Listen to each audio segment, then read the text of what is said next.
end to end the 7 races of the International Cross Country Snowmobile Federation and the prestigious St. Paul to Winnipeg race would stretch more than 2,000 miles, farther than the distance from Chicago to Los Angeles or from Minneapolis to Mexico. Every mile of the way is a struggle for man and machine to simply survive. The odds are 3 to 1 against even finishing a single race, and at least 200 to 1 against winning. But someone will win, and win more races, and earn more ICCSF championship points than anyone else. He'll be the champion, the best cross-country snowmobile race driver in North America. The season begins in December at the 250-mile North Dakota Governor's Trophy Run, the first race on the circuit. Prize money totaling $10,000 across 180 drivers who will battle it out in the snow-filled ditches from Bismarck to Carrington and on to Grand Forks. When the sleds reach the county road ditches, the race gets down to cases.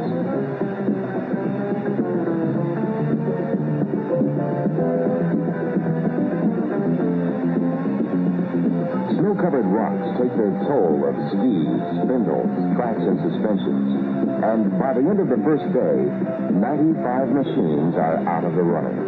Only 85 sleds, less than half the starters, are still in the running for the final dash to Grand Forks. Leading the survivors into Grand Forks is Brian Nelson of Wilmar, Minnesota, aboard his John Deere Liquidator. Nelson's total elapsed time for the 2-day race was 5 hours, 24 minutes, 54 seconds. His victory was worth $2,500 plus 30 points toward the year-end championship crown. Next stop is Balsam Lake, Wisconsin. 150 drivers gather at the starting line to take a shot at the $5,000 first prize money.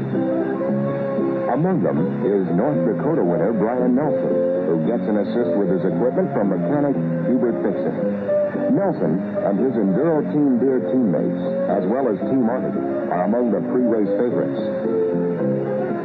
The winner will be the driver who covers the 12 laps around the 18.5-mile course laid out on Balsam Lake in the fastest elapsed time. The glassy, smooth surface is quite a contrast to the ditches of North Dakota, and drivers put the hammer down and let the rooster tails fly.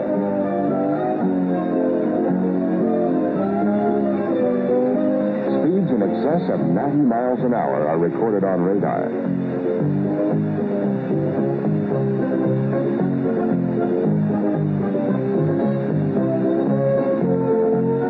At the end of the 8th lap, Nelson makes a refueling stop and gets encouragement from his pit crew.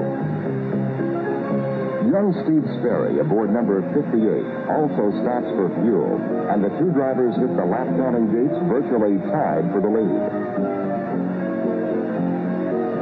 With only 2 laps remaining, the race boiled down to a duel between Nelson, Sperry, and Tom Artie of Randolph, Minnesota, who moved into 3rd position to challenge the leaders. But it was 16-year-old Sperry of Minneapolis who flashed across the finish line first. Nelson's 2nd-place finish added 29 points to his championship total.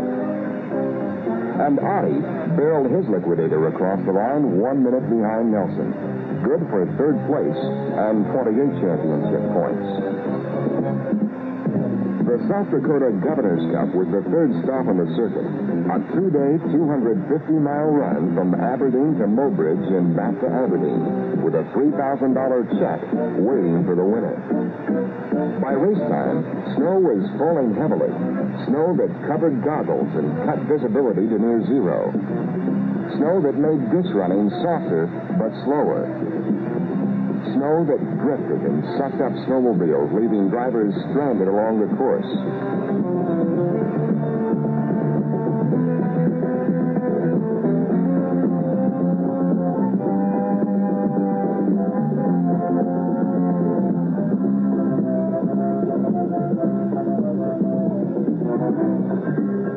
Of the 156 machines that started the race, only 65 crossed the finish line.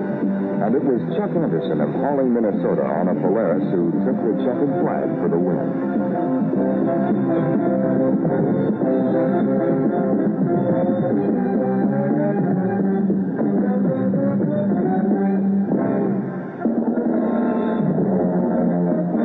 Next on the tour was the big one, the St. Paul to Winnipeg International 500. The I500 is the longest race of all, stretching almost 600 miles across the worst terrain winter can create. The $10,000 first-place prize money attracts a field of 385. Included are the top racing teams, as well as hundreds of independent drivers anxious to test their skill and courage against the pros. The first day of the 4-day race runs from St. Paul to Alexandria. The machines lead St. Paul in waves of 10, 3 minutes apart.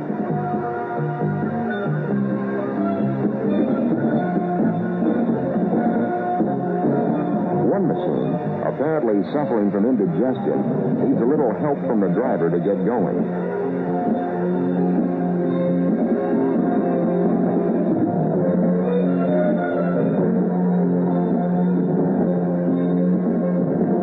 Once in the open country, drivers open throttles as wide as conditions allow. Stacy Redmond of Mason City, Iowa, powers his liquidator on the straightaway. Abe Coop of Steinbach, Manitoba, does the same on his John Deere liquefier. Number 51 is Glenn Wasmuth of Battleford, Saskatchewan. The torrid pace eliminates an incredible 2/3 of the machine.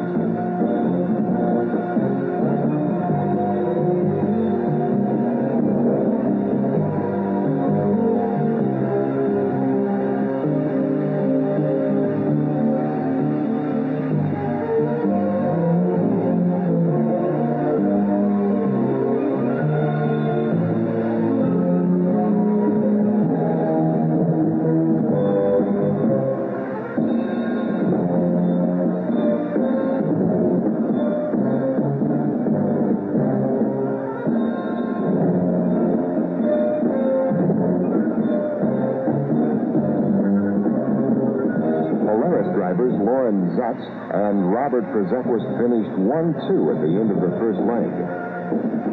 Brian Nelson was in third place, 12 minutes behind the leader. The survivors of the first day leave Alexandria on the second leg to water, a distance of 125 miles. Conditions were good, and drivers hoping to move into contention piloted their machines more than 60 miles an hour in the ditches, 70 to 80 miles an hour where the race route was marked up on the country roads. On the course, duels between individual drivers take place, like this one between number 30, Alan Stern from New London, Wisconsin, aboard a liquidator, and an unidentified Polaris driver. Sometimes the result is disastrous.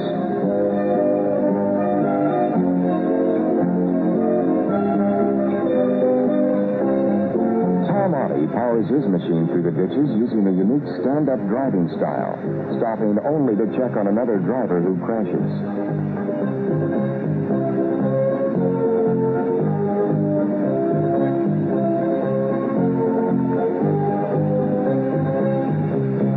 Zutz and Przekwas strengthen their hold on the 1-2 positions at the end of the second day. Nelson slips into 5th place, trailing Zutz by almost an unsurmountable 25 minutes. Second place Przekwas challenges teammate Zutz for the lead. Nelson speeds his liquidator from the starting line, determined that